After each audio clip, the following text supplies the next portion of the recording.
Sagittarius.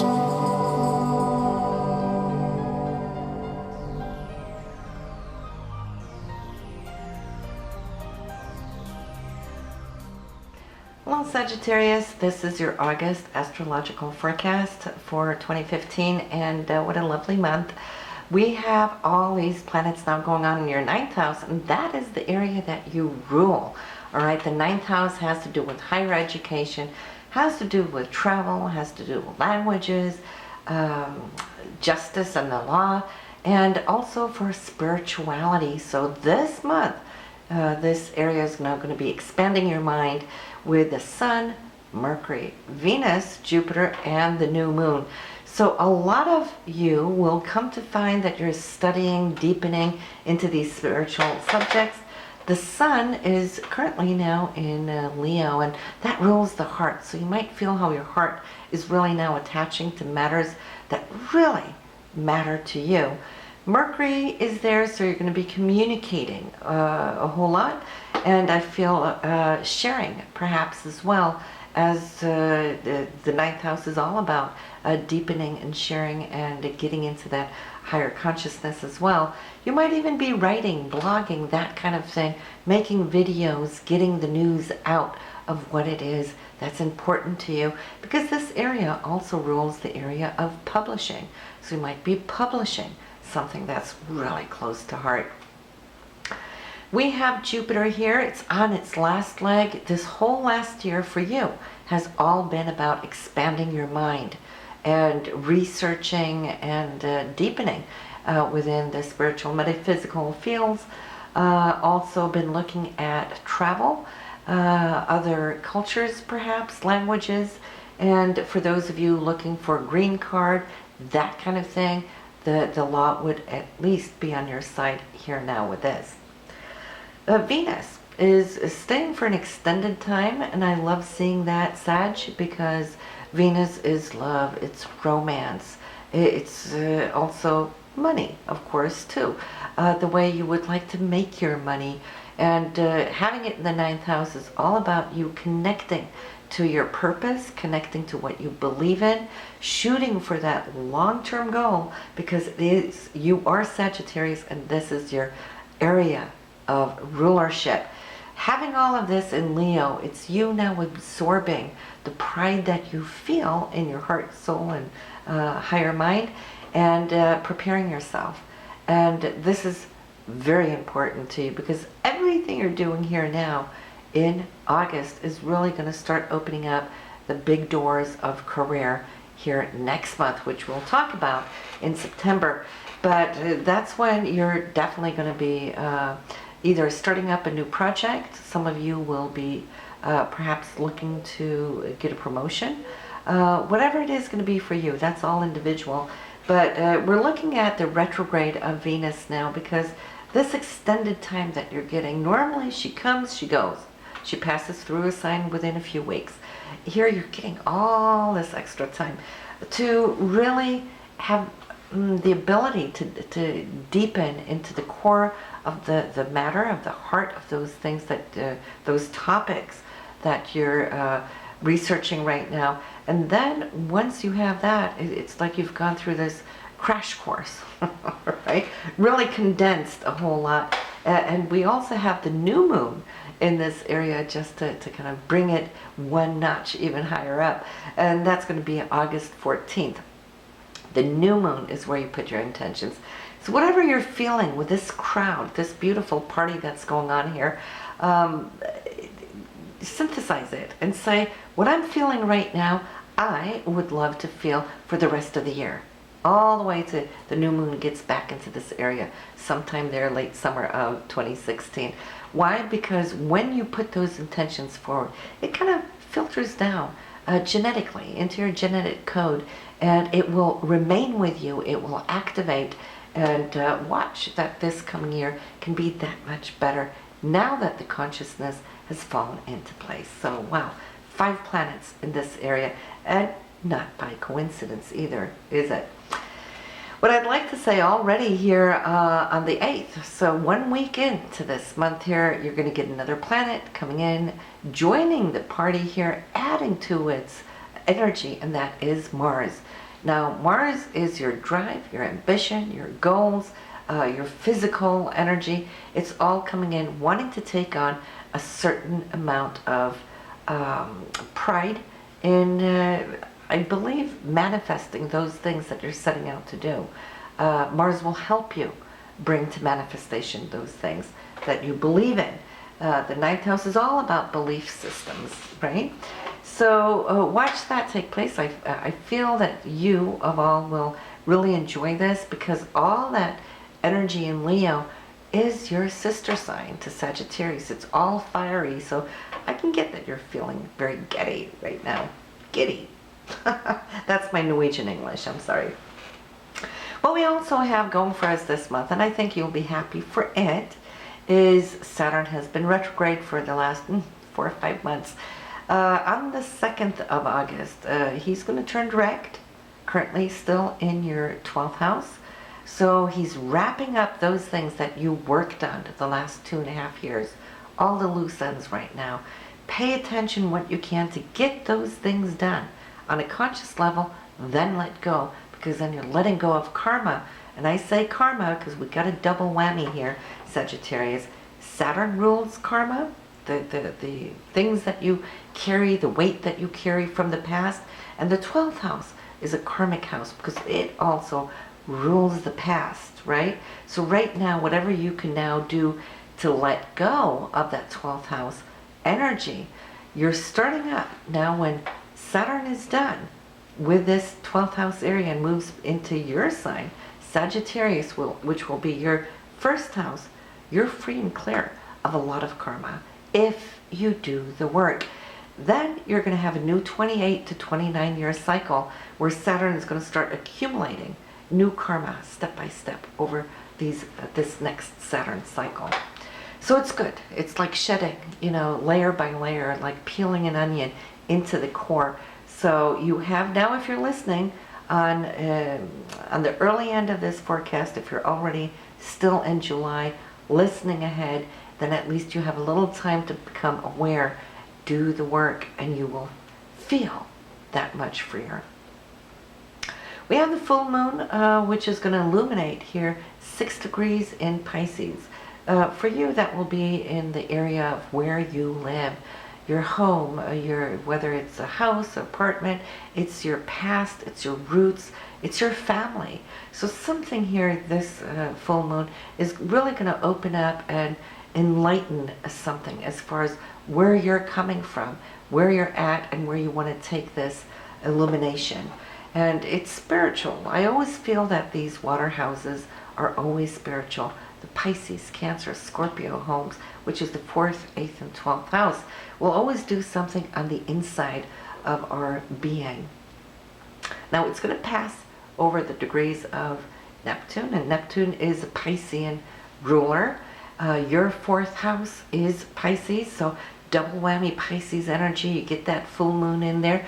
You might just come to have a very strong, powerful epiphany, maybe even a vision, or a glimpse of your own future. If you meditate, you might be able to capture it. And I think that will be very profound for you. Now, the outer planets, Uranus, Neptune, Pluto, they're all retrograde. And so when they're moving slower, it allows you to actually work with the planetary energy. Because when they're moving forward, or should I say direct, situations come to us so quickly. They just come and pass by, and we don't always pay attention to what's on the sidelines. So when it retrogrades, we can backtrack and we can look at the things, the lessons that they tried to teach us here in months past, okay, over this last year. We might not have had time to download them, but here, when it's moving pretty slow, it's like, yeah, I get it now. I see what Neptune tried to tell me here 6 months ago, or what Uranus tried to show me. So it's nice. You can, if you are sensitive, you might be able to receive some of these instant downloads that Uranus can give you. And the spiritual resonance of Neptune. And then, the best of all is Pluto. Pluto coming in and transforming all these things, letting go of the old and then renewing. through your rebirth. Now, this rebirth energy that you have is upon your value systems. Second house.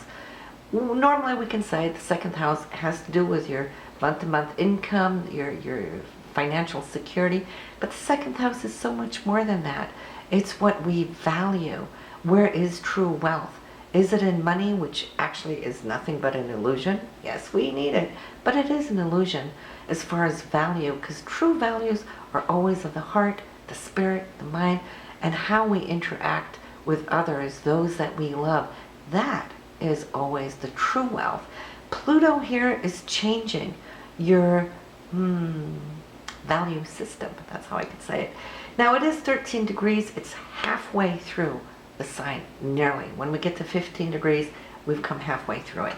So those of you born, the first half of your sign has now been going through this whole transformation of what wealth or money really is, or the things that we appreciate. Is it love? Is it those things that are forever lasting? Or is it just something that's transient that comes in here and goes out there? So you will see. Once Pluto is done with you, you will come out the other end of this tunnel totally renewed as far as the spiritual value of those things that represents wealth. What else can I say here? Fifth house, Uranus is about love and true love and children and self-expression and creativity and the businesses that you own. Uranus right now, yes, is retrograde. It's helping you go back, looking at all your talents, skills, abilities, how you've used them in the past, how you've come to master them thus far. And in your retrograde, you're actually tweaking right now, preparing for when Uranus is going to go direct, because then you can actually shoot up to a new level of self-expression, a new level of the businesses that you own. And Uranus doesn't teach us linearly. That's a very slow way of learning. Then you have to read the book from cover to cover. Uranus teaches us with instantaneous downloads, flashes of information. One picture says more than 1,000 words. So we love, love, love Uranus that allows us to learn intuitively. And so some of you might be seeing that you're taking quantum leaps in this area that has to do with your self-expression, creativity. Your love life might even take some quantum leaps since Uranus is here too. So listen, let's take a look at what's going on through the month. And maybe you have listened to your tarot forecast for August already. That always gives us different insights, the people and places that will come to and interact with you this month. Just different information. Therefore, I love the tarot. And then, of course, the astrology tells us, or should I say the planet tells us where they're operating for you. But we're starting off top of the month here with good news. August 2nd, we have, not only is Saturn going direct on this day, but Mercury and Uranus are interacting. Uranus is communication, news coming to you, or maybe news that you will be giving out, having to do with something that's coming about with an unexpected wow factor. That's what we always can expect with Uranus, the unknown that just happens upon us. But it should be good because it's a great aspect. This is between your fifth house of creativity and that of the ninth house, higher knowledge. So you might have a message coming in through today that's really going to resonate with the heart. Then we're going to have a few days. Between the 3rd and the 7th, it's 6th, we have a few squares going on. And that's okay too. Saturn at least now is direct. It's not retrograde. But first encounter is Jupiter is going to square to Saturn on the 3rd. We got Venus squaring on the 5th to Saturn. And then on the 6th, we got Mercury squaring on a Saturn. What is that all about? All right. Especially the Jupiter and Saturn, because Jupiter expands. It wants to grow those areas of our life. Whereas Saturn wants to kind of constrict, hold back. Think about the rings of Saturn. So there's this push-pull. What gives, right? And it doesn't have to go either or. You know, if you're feeling pulled in both directions, most of you will, tell yourself you don't have to. It's finding the midpoint between it. And tell yourself even this shall pass. But it kind of tells me that there is some kind of maybe decision that's needing to be made. And we only feel a little stressed when we don't have the answer, right? So buy some time, and that will help it. And what decision would this be? Well, it all seems to be coming from the 9th house and the 12th house. So Venus is going to square on Saturn, so that has to do with love or something that's really close to heart. Well, there's a little block there. This might be karmic though, mind you, because the 12th house is karma. So you might be up against a karmic situation. Mercury is squaring off on Saturn, also the 9th of the 12th house. So it could be a higher spiritual, perhaps, indicator, having to make some kind of an agreement. It might be within a relationship. Maybe there's something that differs here, how you see your truth, how your partner may see his truth or her truth, because the 9th house also has to do with religion, of course. For those of you that are involved in a court case, perhaps, this might be the days where you're feeling that something is just really stuck and what it's going to give, because the 9th house rules that, justice, law, and so forth. So you're just going to have to be patient. What is going to help, just as you're feeling that things are coming to a crunch, here we have a blessing. This is Venus and Jupiter. They're going to be conjunct on the 4th, smack in the middle of this period. Now, we had this conjunction July 1st, and normally we only get it once a year, right? But since Venus is retrograde, it's coming back around, crossing Jupiter again for the 2nd time, and then we're going to have the 3rd encounter, but not this month. But on the 4th, pay attention, because Venus rules the heart, it rules love, it rules money. Jupiter is, of course, you know, justice, what is fair, abundance as well. So you might get some good news. Some of you might have already received it July 1st. Some of you didn't yet. Maybe something needed to be in the works. You know, now you're getting your 2nd chance as Venus is retrograding. And since it's between here and the 12th house of karma, well, maybe some of you have something stored in your karmic bank that will come back to you here at this time. We'll just have to wait and see how it works for you individually. I can't see your personal chart here, but in this solar chart, yes, it's very, very clear. Then things are going to slow down a little bit. We don't have long lists of transits for this month. Normally, you know, the months are really busy. We have the Sun and Venus, a very comfortable, loving aspect. This will be on the 15th, also in your 9th house. So it sounds like a repeater system here. But this is where everything is focused for August for you. So you can see that something really, really is cooking as far as you stepping it up in those things that you believe in spiritually. And where justice is going to really be upon you to call you forward morally.